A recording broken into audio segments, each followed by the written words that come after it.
We begin today with extremely sad news. I never thought I would have to say this. I never thought it would come to this, but the great Eric Swalwell has ended his campaign for president. Swalwell was our last hope. He was the only light left shining in the dark. He was the lighthouse on stormy shores, guiding us home. And now that light is out, and we are floating, drowning in the dark ocean. You know, I remember only a few days ago, my 6-year-old son came up to me and we had a very real conversation. He said, "Daddy, it feels like there's no hope in the world. It feels like we're all doomed, like we are just spinning chaotically through the void of space with no reason or purpose or destination in mind." And I looked at him and I said, "We do have hope. We have Swalwell." And he looked at me and he said, "What is Swalwell?" And I said, "Stop talking back. Go to your room." What am I supposed to say to him now that Swalwell has ended? Am I supposed to say to him, "Oh, never mind. You're right. There is no purpose in life. There is no hope. We are doomed"? Swalwell left a campaign that excited the nation, a campaign that at its zenith polled at 0.5%. How could you leave something like that when so many people, literally tens and tens of people wanted this man to be president, yet he still drops out? So I just want to begin, as a matter of respect, with a moment of silence for Eric Swalwell and his campaign, and also the future of the nation. A moment of silence, please. Thank you.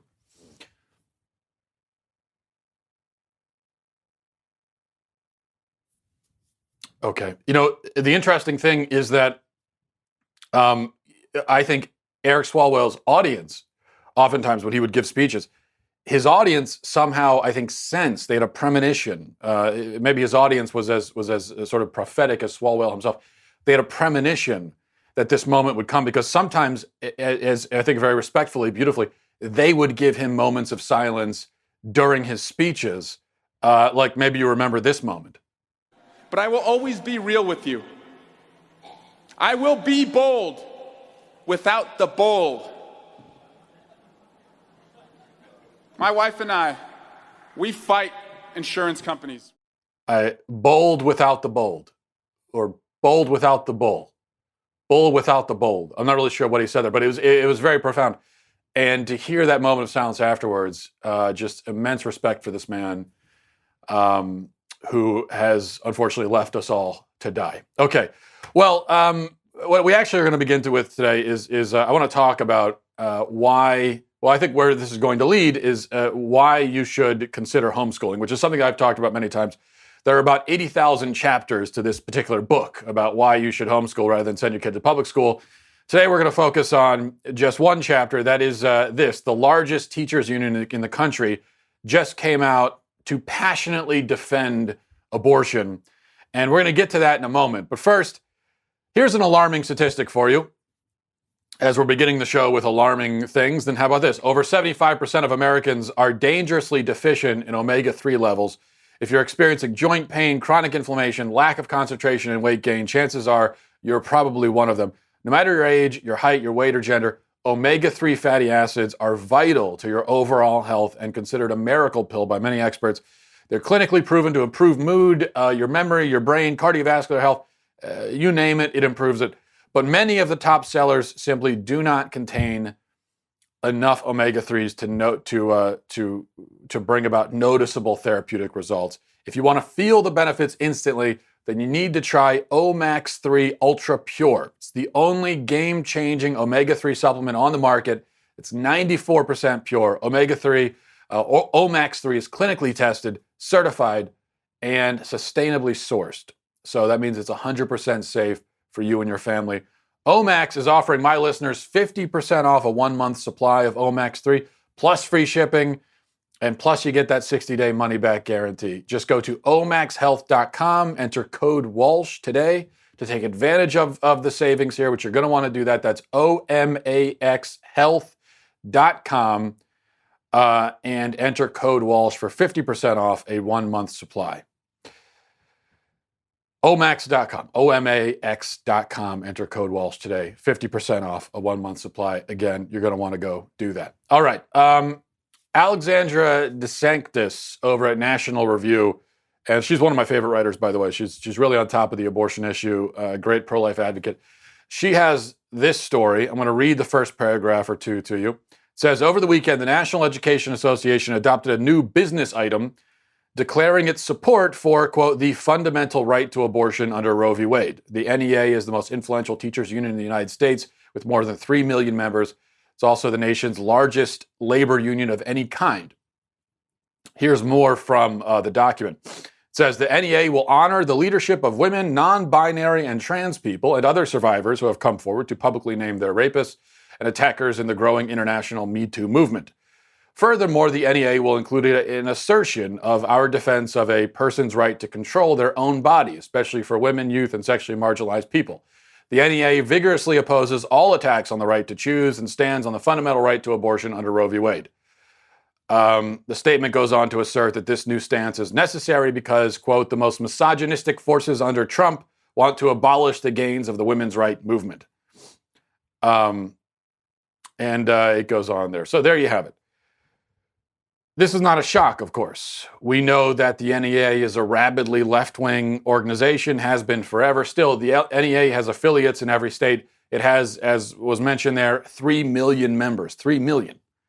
And these are people that are teaching our children. It's not just that they have a left-wing bias, but that they're comfortable. They feel obliged even to be so blatant and so loud and proud about their bias. So think about that for a moment. If this is what the NEA says publicly, what do you think these teachers, and by that I mean the true believers in the organization, the true left-wing believers, and they're not all true believers, all 3 million of them, but what do you think the true believers are saying to your kids when nobody else is around and when they don't have any other adult supervision? What do you think they're doing with your kids psychologically? It should go without saying, but I think it needs to be said anyway. Teachers have immense power. That's one of the reasons why I'm an advocate for homeschooling, because the teachers have such power that it's just, is that power you really, power over your kids specifically? Are you really going to trust another person with that kind of power? If teachers are given a receptive, attentive mind, then they are going to have immense power over that mind. And here's the problem. If our kids go to school, we need for them to have receptive and attentive minds. If they're not receptive, if they're not attentive, then school's a total waste of time and there's no point in even going. And it is therefore a waste of time for many kids. And there are a lot of good teachers who have to deal with the fact that a lot of the kids in there just aren't receptive to anything they're saying, and it's just it's a difficult situation. But as for the kids who have, in a sense, the right mentality, that of receptiveness and attentiveness, now, for those kids, we need teachers to be extremely responsible and honest and respectful in how they handle those minds, which they have been given for molding. And many teachers, no doubt, are responsible and honest, and they have integrity and they're respectful in how they deal with those minds. I had some teachers like that myself growing up. But listen, if all 3 million members of the NEA were responsible and honest, then there's no way the NEA would be the left-wing extremist organization that it is now. I mean, it may not represent ideologically everybody in the organization, but it does represent a significant chunk of it. If it didn't, then it wouldn't be a left-wing organization. So you have to think about that there are therefore plenty of actual left-wing radicals in that organization. They're the ones who have this power over your child's mind. And just think of what they can do, what they do in fact do with the receptive and attentive minds that they're given for molding. It's a chilling thing to contemplate. And that's why I think we should all at least consider the possibility that maybe we just can't trust. I mean, you may, hopefully, if you send your kid to public school, there are some teachers at your kid's school that you do trust. But there's no way you could trust all of them, especially if it's a large school. You can't even know all of them. Now, of course, you could ask the question, putting all that to the side, why the hell is the NEA chiming in on abortion at all? What do they have to do with this issue? They aren't teaching unborn children. All the children they deal with are already born. It is disturbing and creepy that they are so in favor of killing their future students. But the fact is that abortion should be irrelevant because they don't have anything to do with it. So why are they making official statements on abortion in the first place? Doctrinal statements about it, really. Well, Alexandra DeSanctis in the article, she points out correctly that this is what intersectionalism, intersectionality, or whatever you call it, is all about on the left, where no issue is allowed to stand on its own. Everything is related to everything else. And you must constantly prove your bona fides, constantly present your left-wing resume to prove that you're in line with everything they think about everything. You have to always, the way they put it is, you have to prove you're an ally. You have to be an ally to all of the various different victim groups and all the special interests and everything. And you have to prove that by reciting the doctrines of the left. And that's what the NEA has become. It's just, I don't know. At what point we can complain about, this is one of the things that annoys me, because we as conservatives, we spend a lot of time complaining about the state of the culture, the state of society, so on and so forth. I complain about it too. At what point, though, do we say, okay, you know what, enough complaining, I'm going to step up now and do something. I'm going to, yes, I realize that, the schools are a mess. You've got this left-wing idea, indoctrination that goes on. At what point do we say, okay, rather than notice that fact and continue to send my kids into that environment and just whine about it online, at what point am I going to say, I'm going to make a radical change, even if it's a change that requires an enormous adjustment to my lifestyle, it requires enormous sacrifice. I'm going to make that change because my kids are worth it. At what point do we say that? Now, I know that there are people out there who literally just cannot homeschool. It's just not an option. Public school is the only choice for them. It's the only thing they can do. I know there are people in that situation. Single parents, they have to work. So what are they going to do? And if they can't afford private school, or if there aren't any good private, and there are plenty of private schools that charge you a lot of money, but in the end are no better than public school. So if you can't, you got to work, can't afford a good private school, or there just aren't any good ones in the area, then what choice do you have? Public school is it, right?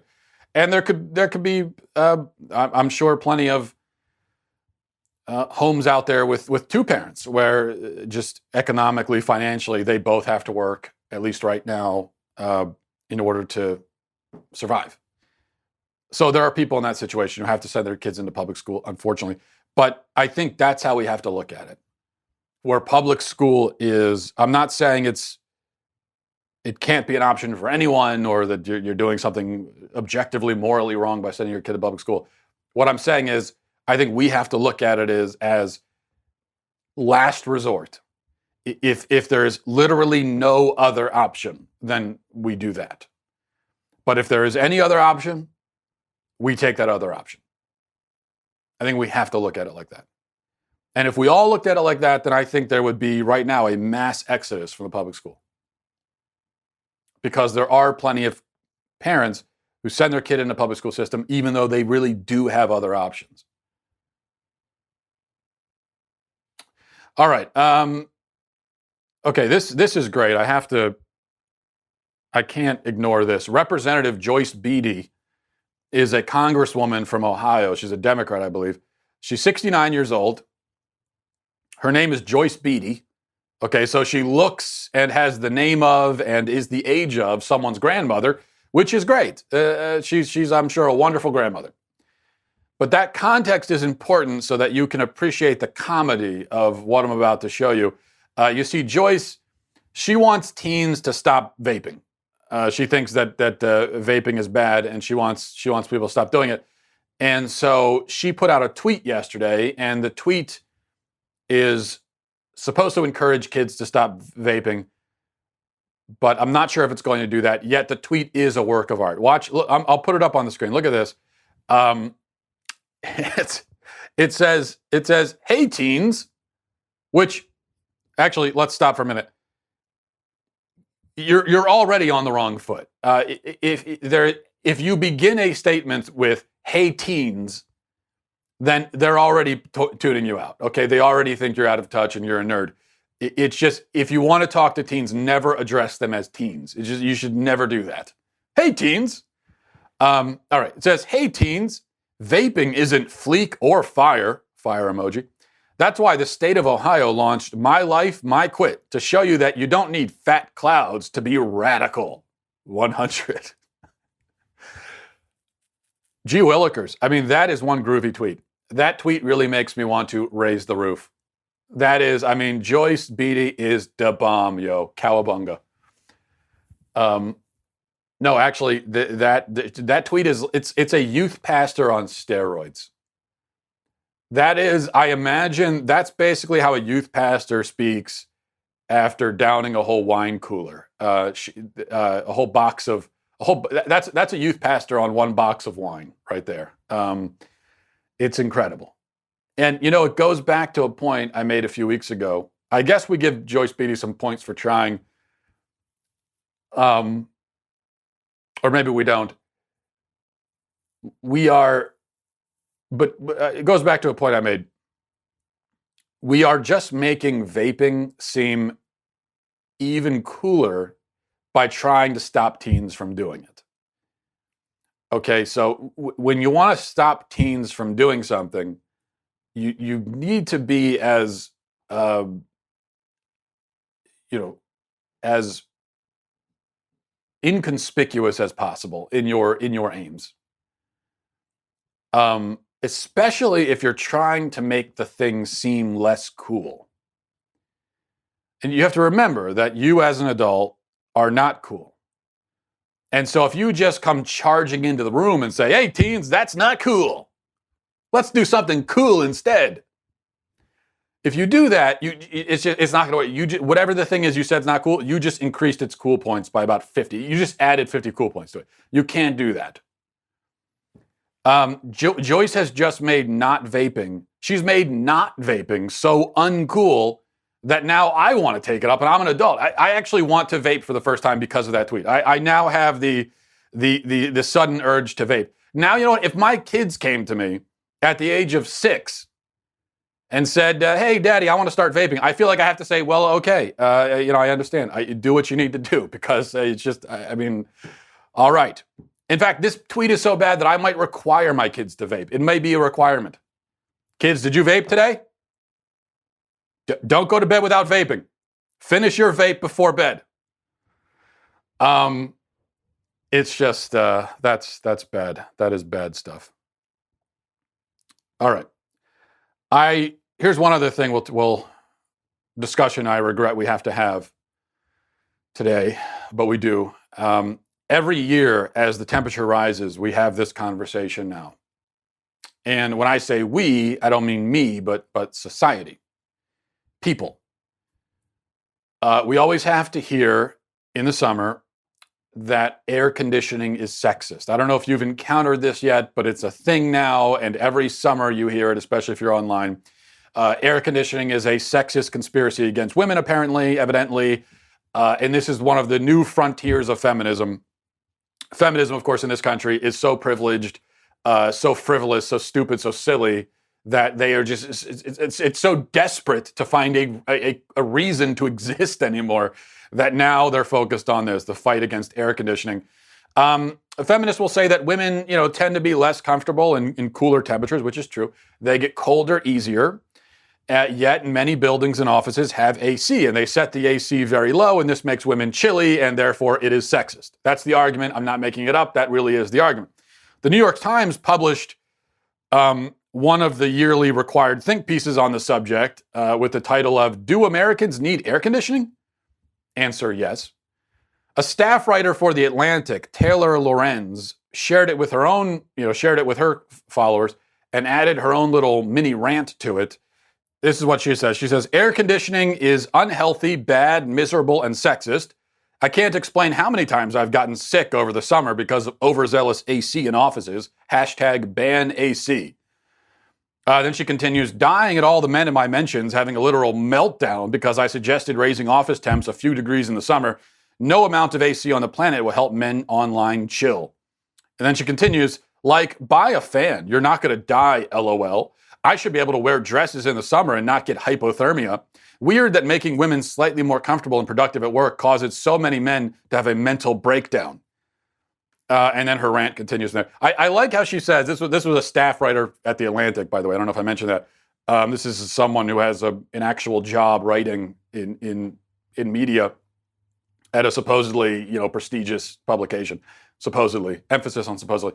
I like how she says, you're not going to die, LOL. And then the very next sentence says she's going to get hypothermia if she walks into a building in the summer that's set at 68 degrees. She's going to get hypothermia indoors in July, yet she's mocking men because they supposedly say they're going to die without AC.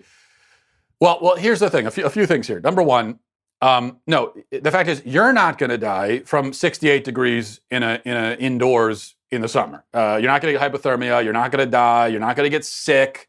It makes you so. Air conditioning doesn't make you sick. Okay? Now, on the other hand, you say, oh, you're not going to die.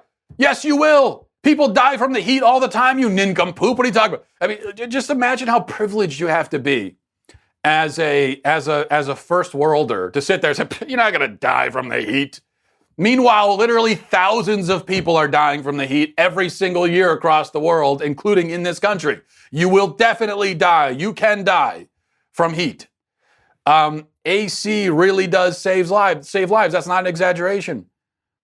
If you are anti-AC, I mean, just think about, especially in very hot areas. Somebody is outside, they're on the verge of heat exhaustion, too much exposure to the heat, and then they go inside and it's air conditioned and they cool down. I mean, that I am sure that in fact many lives have been saved because they were on the verge of heat exhaustion and then were able to get into a cooler temperature. If you don't have any AC in the world, then there's not going to really be any cooler temperatures. Everything's going to be pretty hot. And so it's going to be harder to recover from or stave off heat exhaustion. But if you are anti-AC, I have to assume that either you're just totally full of it and you're a hypocrite and you claim to be anti-AC while you use AC all the time in actuality, which I'm sure is probably the case with Taylor here, or maybe you live in like Maine or something, or, because I guarantee you that no human being south of, say, New England could possibly really be against air conditioning. It's just, it's not possible. And if you go down to Texas or Arizona, this is someone who's never been south at all. I mean, there's no way you could go south, Texas, Arizona, you go anywhere in the south and still have this opinion. The idea of living without AC down there is just utterly absurd. Of course, people did it for thousands of years, and people still do it today. But you know what? People live without running water. People live without plumbing. People live without proper hygiene. Okay, people live without washing their hands or bathing for months on end. I mean, that also, people live with malnutrition. People live without clean water. People live in a lot of different ways.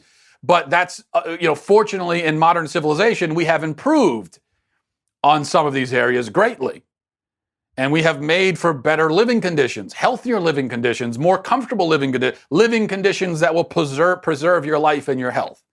AC is one of those modern inventions that is just absolutely positive, absolutely good, and there's no drawback. It's just, look, I'm all about criticizing modern society and criticizing certain modern innovations and inventions. I mean, you want to talk about the internet, for example. If you want to make an argument that the internet has really been a net negative for mankind and we'd be better off without it, then I would probably have to agree with you, even though I make my living on the internet. But AC is one of those things that, no, that is a net positive all the way. There's really nothing bad about it, other than what it costs you to run it. And that's all there is to it. Now, as for, because I really want to address this also, okay? What I've said so far, if you're a sane person, you agree. Let's move on to the more contentious element of this debate. As for the temperature at the office, okay, here's the deal, ladies. and I'm mansplaining now, 100%. This is a mansplaining moment because I feel like as a man, I think there are some women, Taylor being one of them, but not just Taylor, who maybe don't understand why men like to turn the AC down, especially in an office environment, and I'll tell you why. And it goes like this. You can always put on a sweater, okay? You can put on a layer and you could bring a blanket to work. I mean, you can do anything. Or just put on a sweater. Or don't, Taylor says, I like to wear a dress to work. Well, it's great that you like to wear that. But if you're not comfortable in it, maybe wear something else.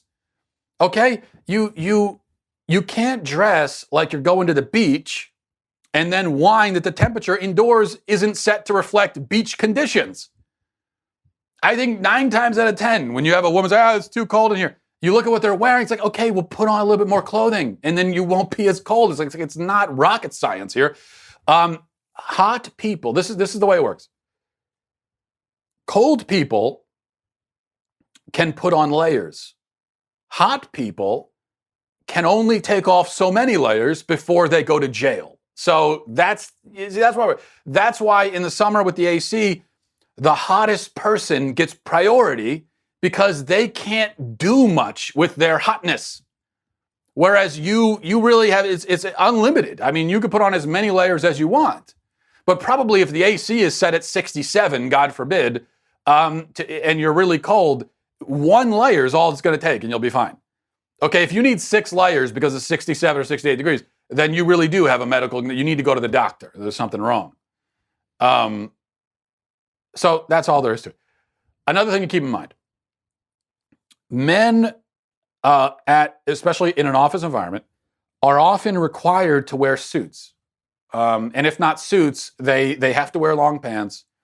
And oftentimes they have to wear long sleeves and they might have to wear a tie. I mean, it's pretty common in an office environment.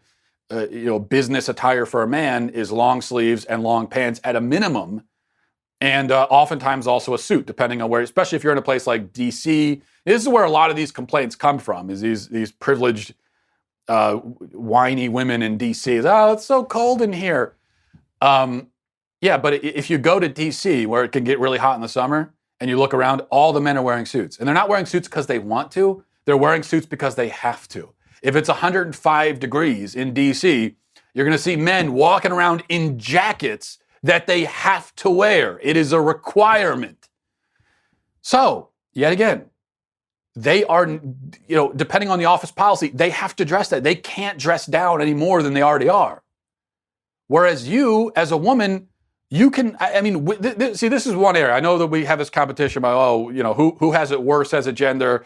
Women have to deal with menstruation and child labor. That's true. Okay, you do have that on us, and that is one difficulty that you have that I do not envy. And I'm very happy that as a man I don't menstruate. Although we're told that maybe it's possible that I could as a man, because who knows? Gender is a construct anyway.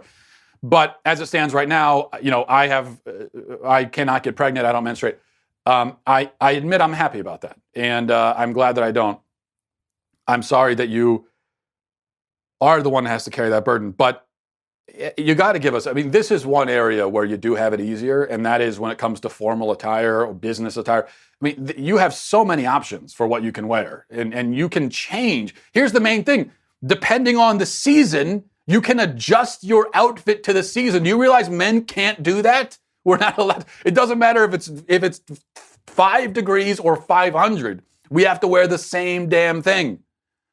So, if we want to turn the AC down a little bit, then why not just be cool about it, pun intended, and bring a sweater to work, leave it at your desk, okay, or wear a warm. There are so many things you can do about it. There's not a lot we can do, and that's all. Okay, that's it. All right. And don't say, well, you could always bring a fan. Yeah, well, you know what? A fan all that does is, if it's hot inside, the fan just shoots hot air at you faster. It doesn't actually help. So the thing about the AC is it actually creates cooler air, which again, when it's summertime, that's normal people want it to be cooler inside when it's 95 degrees outside. All right. Very important issue. I'm glad that I was able to spend 45 minutes on it, approximately. All right. The emails I'm going to get from that conversation. Oh, my gosh. All right. This is from Lizette, mattwalshshow@gmail.com, mattwalshshow@gmail.com. This is from Lizette. Says, hi, Matt. In response to the anxiety issue brought up in Tuesday's episode, I don't think the line about when it becomes a disorder is that arbitrary. Anxiety becomes a disorder when it affects your daily life and your ability to function and do basic tasks. Naturally, all humans have anxiety, but they also have healthy coping mechanisms that allow them to continue about their day. For example, many people get anxiety about job interviews, but if you just don't show up for any interview or never even apply because of that anxiety, then that's a disorder, right? Anyway, that's just my thought. Love your show. Yeah, we talked yesterday about anxiety disorder. Someone emailed and asked about it.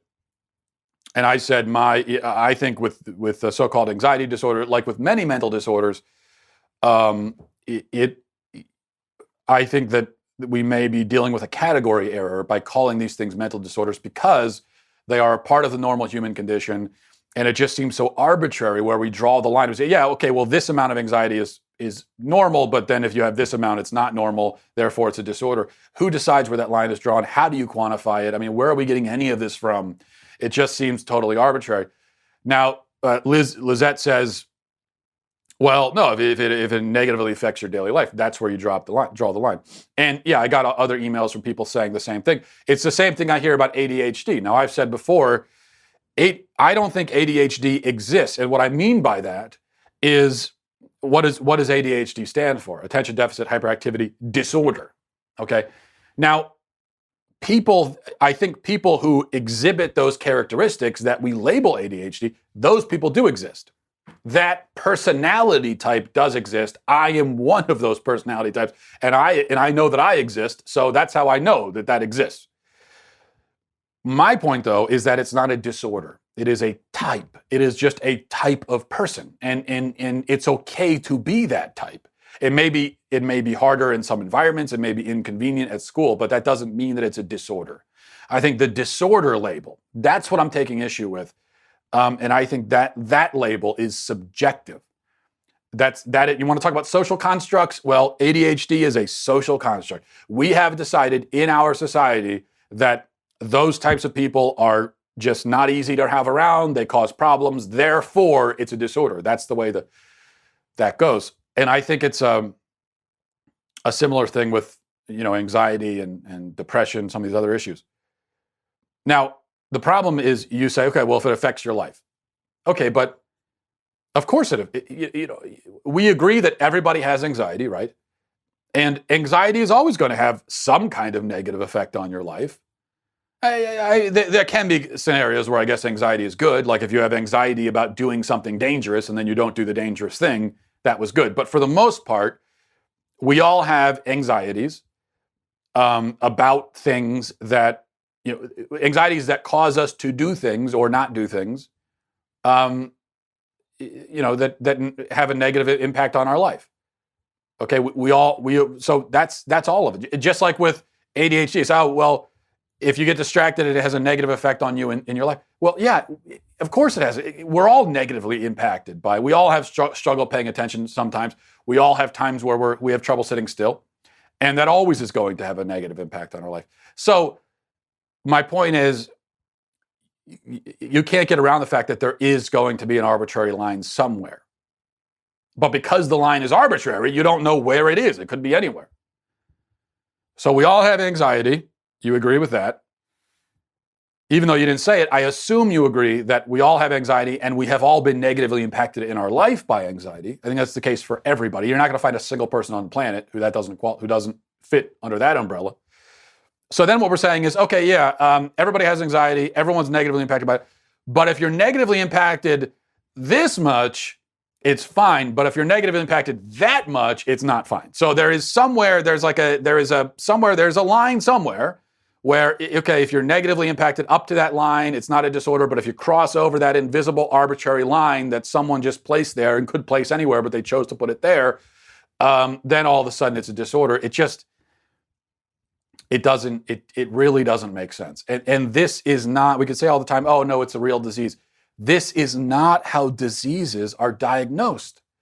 Okay, if you have cancer, if you have diabetes, if you have any real physical disease, the doctor isn't going to look and say, "Oh, well, how is it affecting your life?" Or how much of it do you have? It's like that doesn't. If you have any amount of cancer, it's a problem. Now, depending on how much cancer you have, how bad it is, it might determine how they treat it. But there is no healthy amount of cancer. If you have diabetes, it doesn't really matter if it affects how much it affects your life. It probably will affect your life tremendously, but the doctor isn't going to get into, well, how much does it affect your life? Oh, okay, well then you don't really have it. If you have it, you have it. It's only with mental disorders where we get into this thing of, well, does it affect your life this much? Does it affect it that much? Where is it? Where's the equation? And it's just, I think that is an indication that we are dealing with something other than a physical disease. It is not the same thing. It just isn't. It is a different sort of thing. That doesn't mean that I'm trivializing it. It doesn't mean that it isn't real. It doesn't mean that it isn't serious. It doesn't mean that it doesn't affect your life. I'm not saying any of that. I'm just saying we are dealing with a different category of thing. It's just not a disease. It's something else. And I don't know why people get so, and I'm not saying you did, Lizette, but people tend to get very bent out of shape about this topic. And if you question whether this or that supposed mental disorder is really a disease, people get very upset. And I don't know why. I'm not. Yes, if I was sitting here trivializing and saying, "Oh, you're fine, get over it," okay, you should be upset about that because that is dismissive and stupid, and I'm not saying that. If I'm just trying to figure out what category it actually belongs to, what's the big deal there? It's kind of like, it's a different thing, not as serious, but when we have this argument about, and we've talked about on the show before about, is this or that activity really a sport? And I've said that figure skating is not a sport. And people say, "Oh, how dare you? I mean, how dare you insult figure skating?" Like, not insulting it. I think it's an art form. I think it's beautiful. I think it takes a lot of skill and talent. I think it's something I could never do. I think it's not my cup of tea. I don't really sit and watch it, but I think it's an incredible talent. I have a lot of respect for people that are good at it, so on and so forth. I'm just saying it's not a sport. It's a different thing. It's not a less important thing. It's not a worse thing. It's just a different thing. It's an art form. In fact, art forms are, arguably art is a more elevated thing than a sport, arguably. So that's the conversation here. When we talk about people that have the ADHD personality, when we talk about people that struggle with anxiety, which, by the way, I qualify with both of those. Okay, we talk about people that struggle with depression, so on. What is it? What's actually going on? I think it is something deeper than mere chemical reaction. I think it is something more to the core of a person. And so really, rather than trivializing it, I'm doing the opposite. I'm saying, it's actually more serious than that. It's more than that. Now, with ADHD, I would say that, in fact, this is who a person is. This is how they are. This is how they operate. This is how they think. There's nothing wrong with that. In fact, there are advantages to it. And so we need to figure out how to harness that personality and get those people into, a lifestyle, into a line of work where it helps to be that way. That's what I've been able to do. We need to encourage people to do that. When it comes to something like a depression and anxiety, I do think, it's just my opinion, I think there are a lot of people out there who are diagnosed with anxiety who really, they just have a normal amount of anxiety. I mean, whatever normal means. I know I just said it's arbitrary, but really I think there are a lot of people that just, I do think there are people who want essentially to have a mental disorder, maybe because it provides an excuse for them. Maybe in a sense it's become almost trendy where people go around talking, "Oh, I have anxiety." People almost brag about it these days. And so I think there are a lot of people in that category. I don't know how many, just I think there are a lot. But then I think there are other people who really do, and again, we're talking in quantifying terms here, so it's difficult to do. But whatever this means, there are people who have a lot more anxiety than the average person. People who do struggle to live a normal life and to go out in public and do normal things because of their anxiety. Those people do exist also. Not denying that. Just like there are people with depression. I think there are a lot of people diagnosed with depression who actually are just kind of sad, and oftentimes for really obvious reasons, like something bad happened in their life, they're sad because of it, they get diagnosed as depressed, which actually causes them to never address the real source of it. I think there are people like that. But then there are also people who it's much deeper than that, much more serious. The people in that category, I still think when we think in terms of diseases, we may be failing to get to the heart and the core of the problem. I actually think it's probably deeper than that. It's not just about chemicals. And I mean, think about it. When you have severe anxiety, or when you're very depressed, there are things going on in your mind, right? I mean, really, when you talk about your anxiety, you're describing thoughts that you're having. And so are those thoughts really just chemicals, or is there something else? I mean, is it totally illusory? It's just chemicals or misfirings like a computer? I think sometimes when you talk to a severely depressed person and they start talking about life, and I've had this experience, they start talking about life. They start talking about their thought processes. A lot of what they say is true in a sense. So my point is, they're not hallucinating. It's not like they're not crazy when they talk about some of the inherent sort of misery you find in life and some of the meaninglessness of this and that and the struggle to find meaning. I mean, there's a lot of truth there. So I think one of the problems when we reduce it to chemicals, we say, they just have a disease, it's chemicals. We are totally dismissing all of their thoughts and saying, none of that's real, it's all, just forget about all that. I think there's a lot of reality to it, but we have to figure out how to sort through it, how to harness it, how to put it in proper perspective, all of those things, so it's a deeper issue. That's my point. Last thing I'll say on this topic, that I think there are a lot of people on medicine for this stuff who shouldn't be on the medicine. But maybe if you say to me, and people have said this to me about ADHD. Now, I think we shouldn't be putting kids on medicine for ADHD at all. We shouldn't be putting kids on it. We don't know what it's doing to their brain. It's not fair to them. But there are adults who say, listen, you say it's not a disease. Maybe it's not.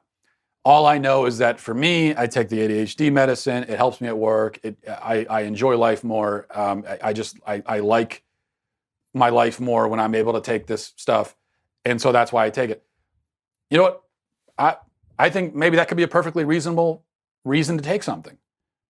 My point is, maybe it doesn't necessarily have to actually be medicine for a real disease, but maybe it's just, it helps you and you like how it sort of sorts through your thoughts, and so you take it. I think that approach could be abused, and so it's we shouldn't always just take anything because it makes us feel good, but that could be a perfectly reasonable justification for taking something for ADHD or anxiety, where even you say, well, maybe it's not a disease, but look, it helps me.